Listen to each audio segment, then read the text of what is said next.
can't decide whether to go audio or video for your first podcast or your next podcast episode, don't worry, I got you. Let's get this started. Shall we? Let's go.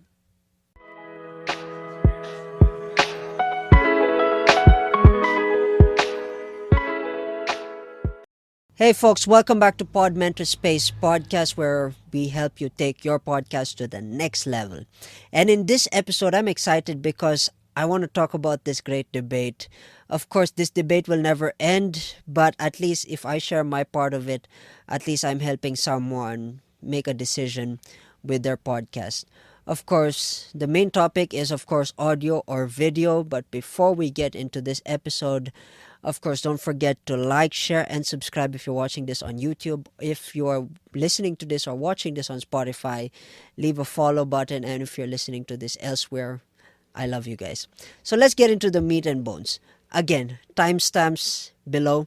Don't forget it. Don't worry, I got you. So let's talk about this age-old question whether to go video or audio. Again, it's dependent on who you are and what your show is all about. But again, let's get into a deep dive. Let's put down all the pros and cons so that you get to have an interesting decision on whether or not to start with audio or video. Now, let's put it out. First, let's start with audio because it's A. Here are 3 pros that I listed down on my blog that let's talk about. One is it's easy to consume, less visual appealing, lower production costs. So, of course, easier to consume, we're looking at this from a listener's perspective. People can consume your podcast with ease. They can go out there and put your podcast on a speaker or on their phone and do 10 chores and then feed the kids, get the kids to school, put it in the car, or put it in their thing when they're going on a jogging or you're going out in a gym. So that's one pro that you want to consider. And of course, less visual appeal. Of course, it's a little bit hard to produce content, granted that you're only doing audio. But then the most that I can do in production that I remember doing earlier on was, of course, audiograms where you get the wavy stuff. Of course, I thought I spoke about that before. But yeah, you get doing audiograms is a form of marketing, getting your content out there. So it's a less visual appealing kind of medium. And of course, lower production costs. It only takes you to have a software which is free like Audacity and a mic. You don't even need a video. So it's just those two things. And yeah, those are the pros.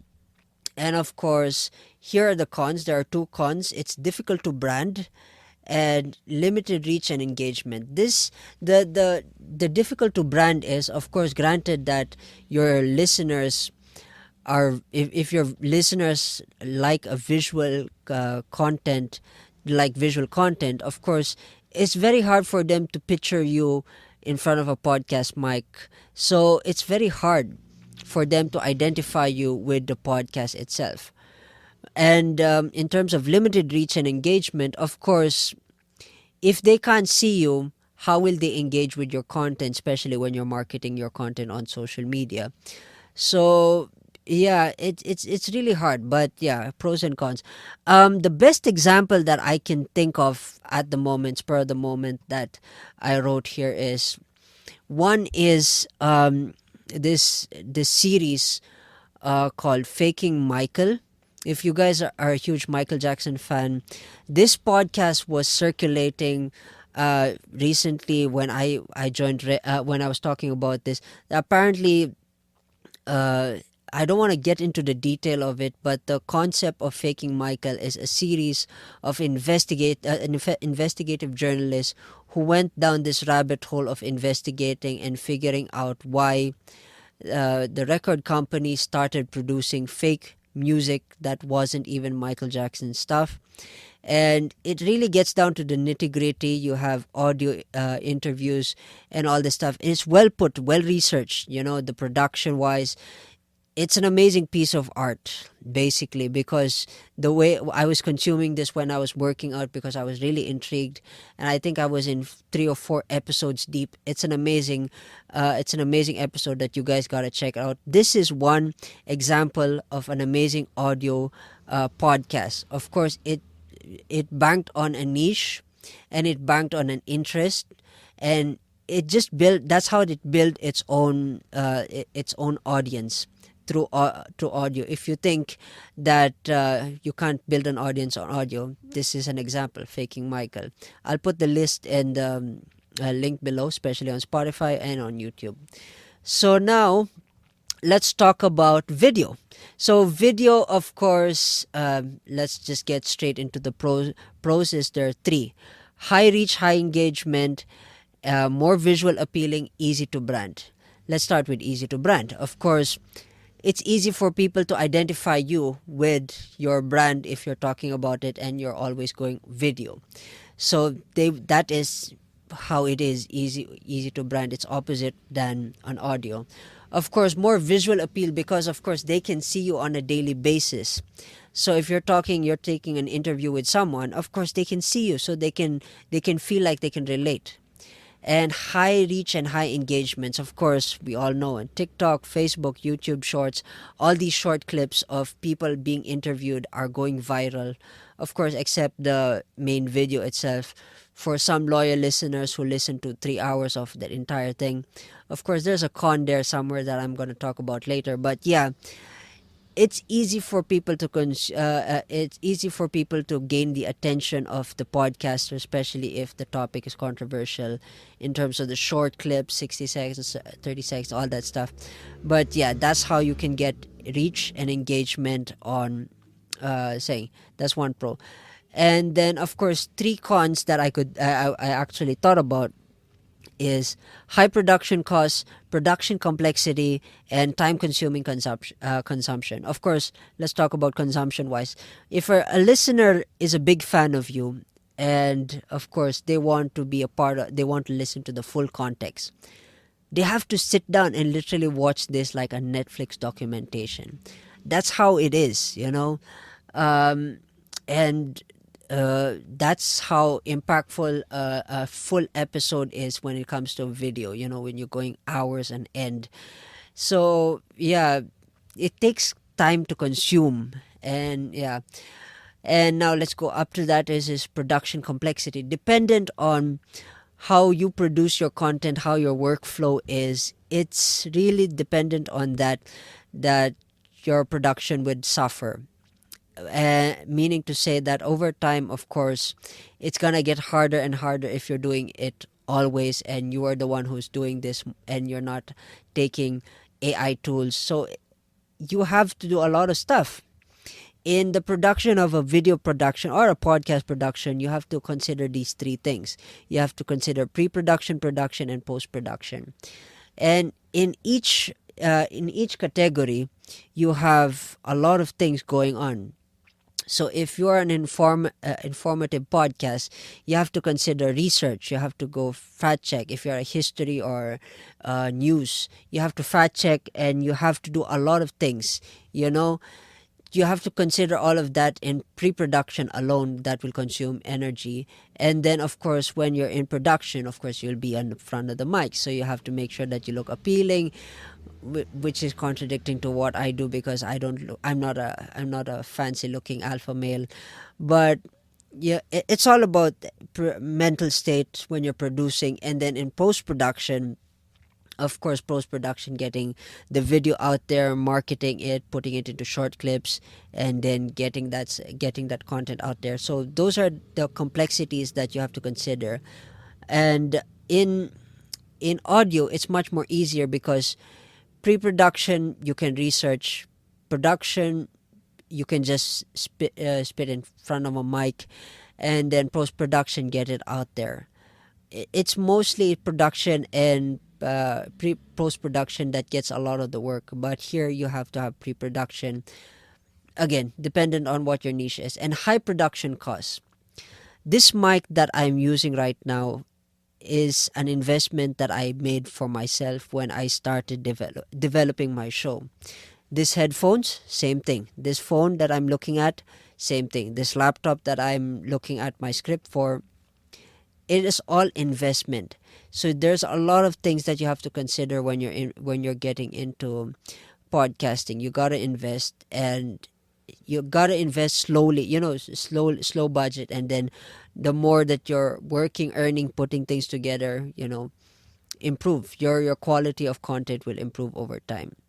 So that's the con. And the best example that I can think of for a video production that's successful is, of course, none other than Joe Rogan Experience. Joe Rogan Experience has a lot of episodes, and majority even on Spotify is video. So there are some YouTube clips, short clips.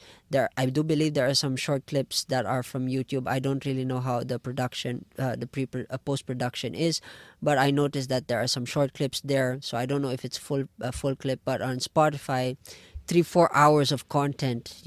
His team is amazing. I got a shout out to their team. So yeah, that's how a successful podcast is for both. Uh, f- if you're considering uh, adding a little bit complexity to what you already have, this is one thing that you might consider, which is a hybrid approach of doing both audio and video. So, of course, let's just get straight into it. Pros, of course, more creative outlet, broader reach, improve odds of accessibility. So of course, having a creative output, this is more on your side as a podcaster, as a creator.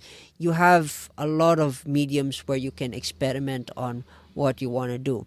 So if you choose to do an audio for one particular episode because you are feeling sick, you can do that. Or if you want to do video, you've been doing audio and you want to do a video for one particular, let's say an interview, a live cast interview, go by all means. So it's creative. It's all about putting things together. Here you can have a broader reach of two types of audience: visual and listening type of audience. So if your audience is a visual audience, but you've been releasing audio, of course switching will not make it much harder because now they have something to base it off. And then if you are the opposite, if you create a lot of video and you want to create an audio, so it's broader reach. You get two types of audience from that thing.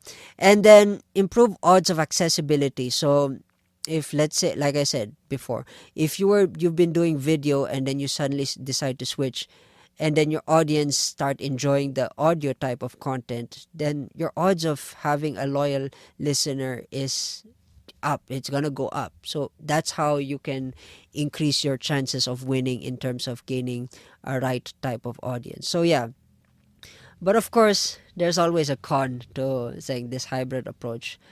uh, Three, of course, overwhelming options for your audience, complicated workflows, and you must need storage. Must need storage is a need for everybody, I guess. You gotta invest in your storage because um, 15 GB of personal Google Drive cannot really cut it, especially when you're doing a lot of massive video and audio. So you gotta put in at least 1 terabyte or 12 terabyte, and of course you gotta keep paying that, either OneDrive or G Drive or hard drive, either or. As long as you have something good going, just keep going. That's where my advice goes for storage. Complicated workflows. If you've developed a workflow for your video, of course switching to audio would be a little bit more challenging because you have to develop a workflow. If you have a team, you have to re-educate them. Or if you have a team and you've been doing video and then you decide to switch, of course you have to develop a workflow for your team to transition into, or vice versa, going from audio to video. And then overwhelming options for your audience. This is kind of clear because if your audience is only purist, they listen, and then you decide to go video, you have to inform them, I guess, that you're trying this for this particular episode. So I guess the third point is not really complicated because as long as you can inform your listener or you have a chance of gaining more audiences from listeners who are accustomed to the type of ways that they consume content. So the third one is less complicated than the storage and complicated workflows.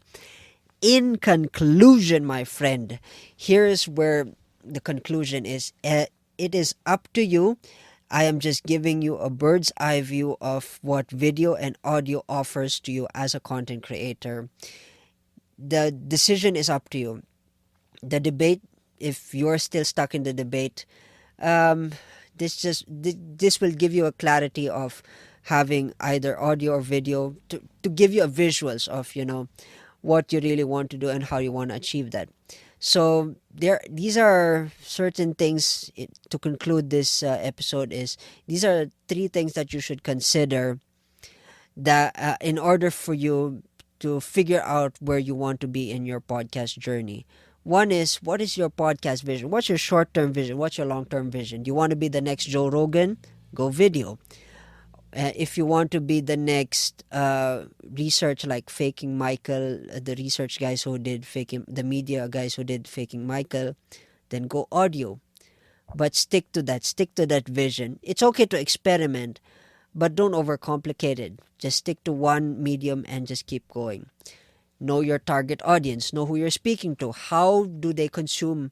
So this is based on the content that you've been releasing. So you have to understand how will they relate and how can it be easier for you. But you have to think about it. You have to think about it, and you have to create a content, a database. This is where marketing comes into play. And then above everything else that I've said, it's all about quality. Quality and quality. You, whether you're doing video or audio, you have to always consider quality. You will never win with shitty quality.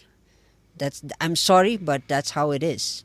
I've had shitty quality content, but then over time I had faith and I kept going with my content creation. That's how I kept winning.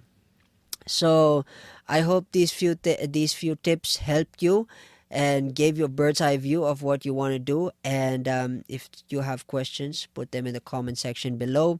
And of course, as usual, I will leave my own questions on YouTube, and I'll be resending them the next week after this episode's released. So with that in mind, cheers, folks, and I hope I saved a life. Cheers.